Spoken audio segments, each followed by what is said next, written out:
నిజంగా really it is a very nice thing to see divine place.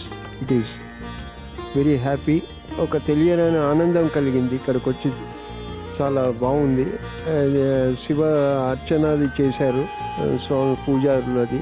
అక్కడ అర్చన చేసి అభిషేకం చేయించారు మా చేత, హోమం కూడా చేయించారు. ఫాదర్ మదర్ ఇక్కడే ఉన్నారా అని అనేటట్టు లాగా ఈ ఆశ్రమం ఉంది.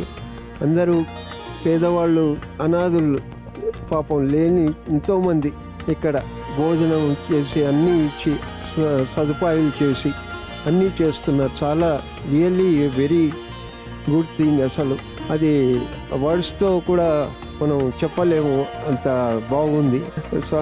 స్వామివారు అది అనుగ్రహిస్తే అలాగా కూడా. మళ్ళీ ఇక్కడ అమ్మా నాన్న అంటే తల్లి తండ్రే కదా, ఫస్ట్ గాడ్స్ తల్లి తండ్రి. అది చక్కగా కాన్సెప్ట్ చాలా బాగా పెట్టారు.